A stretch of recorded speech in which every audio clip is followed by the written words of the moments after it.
So I'm also joined here with Marty Berger, who's one of the other founders. Get used to this.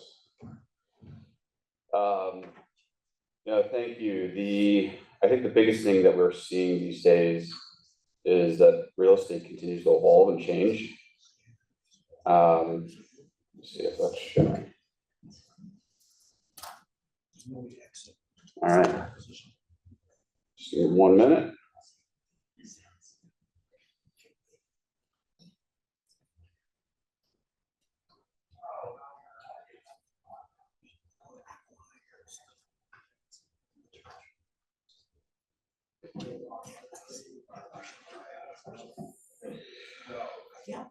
So thank you, everybody. So my name is Jay Feskins. I work with Greg. Marty, thanks for the introduction. And with me is one of my partners here, which is Marty Berger. Collectively, the firm has over 100 years of experience. And I think the biggest thing here is our experience goes through more than one cycle. There's a lot of people that you've been seeing in the press that have been new to the real estate business that has not been through what my first mentor told me was it's a 7-year memory with a 10-year cycle. So I started in this business before the financial crisis. I lived through it.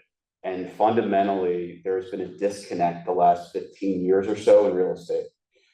It is an operating business, and operations are key to driving your success. Obviously, everybody probably knows the first quote here, John F. Kennedy. Interestingly enough, he's not the original author of it, one of his narrators. But it's in these moments of distress is where we actually start seeing who is going to be the emperor without clothes. And operations is key. I found this morning's advisory from the Italian hedge fund. I don't want to, misappropriate the name, but he had mentioned something that I think everybody's starting to realize. Interest rates aren't necessarily going down today. They may not even be going down next year. So going back to what do we do best, which is we operate real estate, because that's the only way you can truly control your own destiny.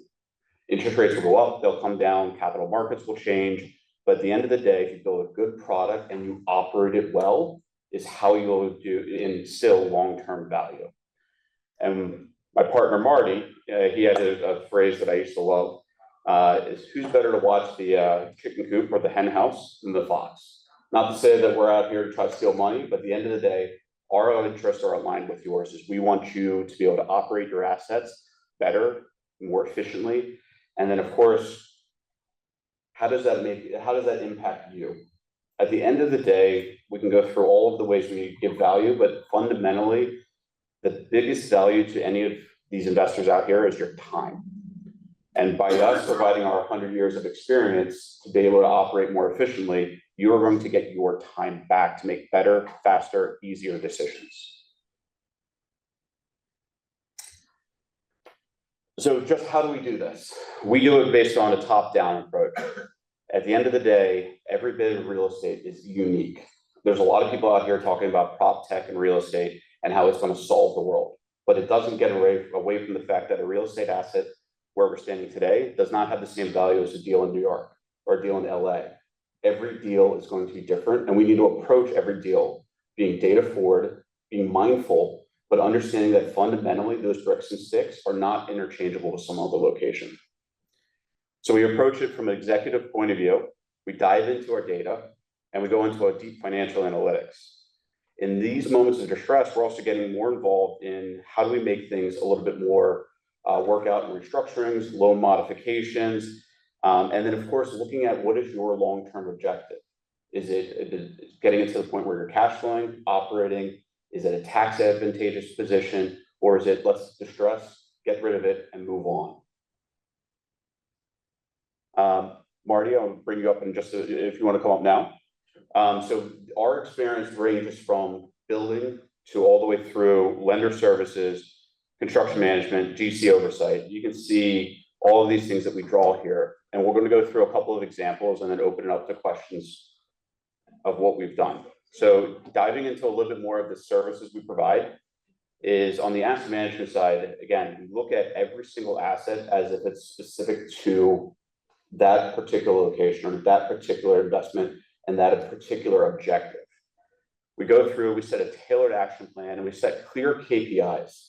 This is something that I think real estate has historically been very slow to be very transparent. Bringing in technology, not to bring it in for the sake of it, but to make your life more efficient and to utilize better data to make better decisions. On the development and construction side, we will step in, go into it. Well, thank you. Jay and I kind of operate two separate sectors of the Save a High Tower, one on the asset management and technology side, and the second on the hands up, how do we fix the problem side. And over 30 some odd years of doing development work, I've never met a developer, an owner, a hedge fund operator, private equity firm that acknowledges the problems or want to deal with them. From the first company I worked with, which was raising money via limited partnerships, when they had a half a dozen properties that were in bankruptcy because the developer that they lent money to was underwater, they were more interested in doing acquisitions and new deals and raising new money. And there was no one paying attention to the assets that were troubled. It's the same case today, where a head private equity group that raised significant investor money can't bring in the expertise necessary to fix the problems because they raised the money telling people that they had the problems. So in a development business side, we're here to basically step in and provide those development capabilities to take assets that are broken, not completed, in distress, needed owner's representation to support litigation, or to simply get the project up, built, leased, and sold. And that's basically what we do. And then fundamentally, Marty just mentioned who we serve here. We don't want to be specific to any specific person. What we found is these larger organizations, whether it's the Blackstones, the KKRs, even larger family offices, tend to build these services in-house. But staying efficient is going to be your best outcome, whether it's because you presented that to your investors, to the owners, your family office. But we found that generally speaking, the smaller organizations who can utilize our expertise and our knowledge without bringing somebody like us in-house is the most viable option. So we'll just run through a couple case studies and we'll open it up. I know it's been a long day and I think we're getting towards the tail end of it. So give you an example of one of the multifamily projects that we were working on. The Dallas market, most people know rents in Dallas have been down for the last 2 years. This was a perfect confluence of the rents going down, occupancy going down, expenses going up. Obviously, everybody knows insurance has been increasing, but within 6 months, we were able to actually stabilize revenue, increase it 3.7%, outperforming the market. And then we were also to drop year-over-year expenses by 12.4%. The results on this thing are really imperative because this is a family that built this asset back in the early 2000s, and they were looking for a generational hold. So now we're looking at repositioning it, rebranding it, and putting together a long-term investment program to preserve that value so that it continues to start to stabilize in an underperforming market. Obviously, Dallas is very particularly challenged, like some of the other hot markets, and that supply continues to come online. So it's how do we position this to preserve value, but also to give it a long-term advantage to continue to exceed. Office case there. This is a 100,000 square foot office building that had a $25 million valuation that was purchased for under $6 million, thinking that it could be converted to residential. Developer owner went to the town, after spending a lot of time, they were absolutely denied. So now what do you do with it when the taxes are $700,000 a year? We were able to come in and convert one of the buildings to self-storage, which was a use the town would allow, and then to convert the other building to a school, which is a for-profit school. And as a result of that, we were able to restore the original valuation on the property. That's one example. We now are working on 2 other similar scenarios where we're converting old office buildings into alternative uses. And then just some of the other experiences that we've had, we figured give you the full breadth. Yeah, covered. So we also provide lender expertise. So in the case of private equity funds putting out money for construction, mezz, pref, etc., we act as an owner's rep where we do the initial evaluation for the lender and the original underwriting. We will then continue on through a construction or a repositioning of an asset and overview the contractor, the developer, to make sure that they're complying with the loan documents. We'll review the monthly requisitions and process them. And as here in the case of the Continuum in South Beach, which is not too far away, we were the construction loan inspector for Yamichi Securities on these two multifamily towers, which were condominiums. In this particular development at 900 Biscayne, the developer was in default on the loan. On behalf of the investor group, we came in, purchased the loan at a material discount.